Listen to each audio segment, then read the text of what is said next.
Alright, what's up guys? In this video I'm going to pick up with some calculus here. We're going to talk about the limit comparison test. So we're actually use the limit comparison test to determine whether the given series converges or diverges.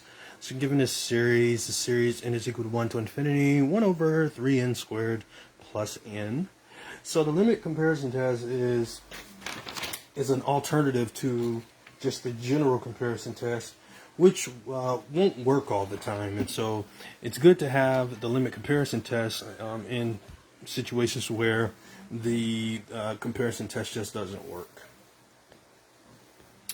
Okay, so this is the limit comparison test. It basically says, suppose that we have two series, a sub n and b sub n. And by the way, both series may not be a sub n and b sub n. They may be a sub k and b sub k. I do like to mention the differences there. Some books use a sub n, b sub n. Some books use a sub k, b sub k. Same thing for professors. So it doesn't matter what's being used. It's the same thing. But anyway, so suppose we have those two series, a sub n and b sub n, with a sub n being greater than or equal to 0, and b sub n being greater than 0 for all n.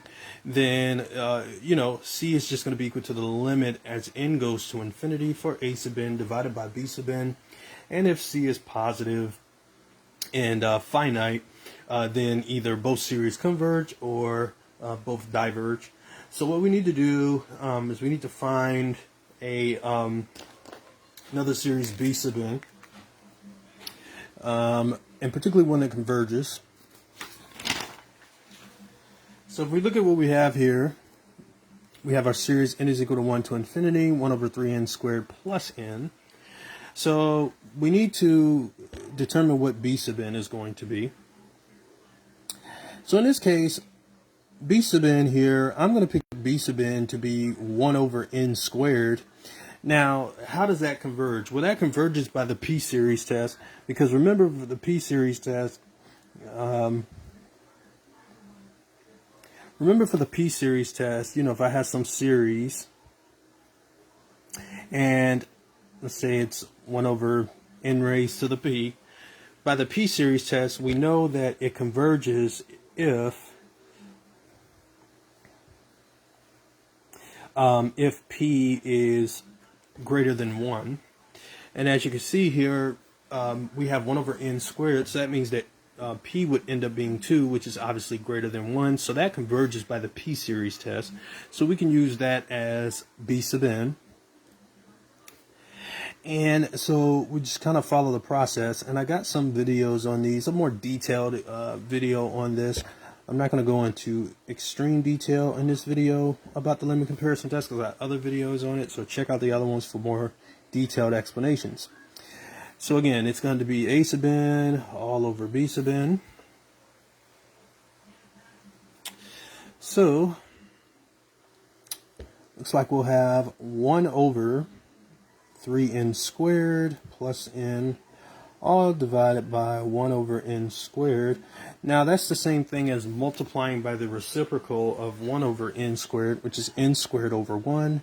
So this would be the limit as n goes to infinity, and it's going to be 1 over 3n squared plus n multiplied by the reciprocal of 1 over n squared, which is n squared over 1.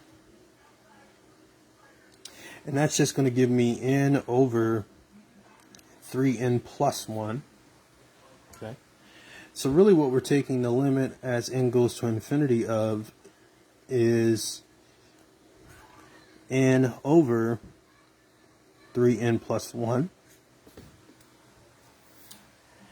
And typically what you want to do is divide by the highest denominator power, and then we can look at the ratio of the coefficients. And if we divide by the highest denominator power, look at the ratio of the coefficients, we'll get the limit as n goes to infinity. And this will be 1 over 3 plus 1 over n.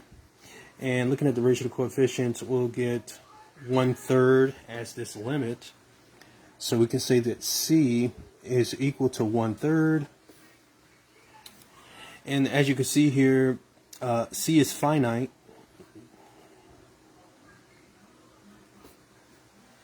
And it's a non-zero constant.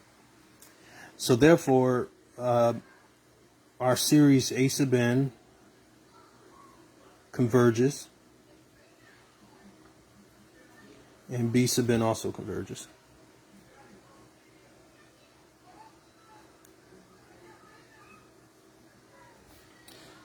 So for our final answer,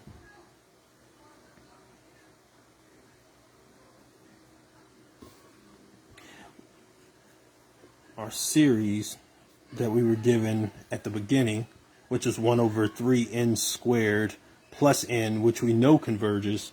And then when we applied the limit comparison test, we knew that the series that we picked to be B sub n also converged with a p-series test. And when we went through and took our limit, we got a positive 1/3, which obviously is a finite value. So it converges.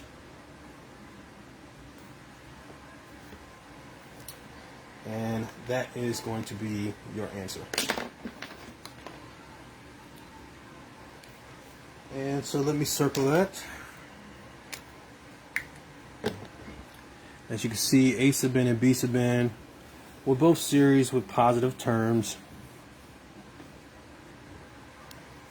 So that's going to be our answer there.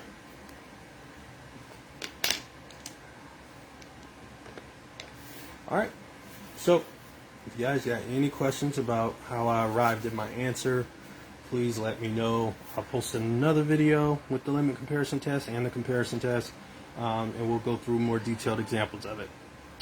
So I'll see you next time.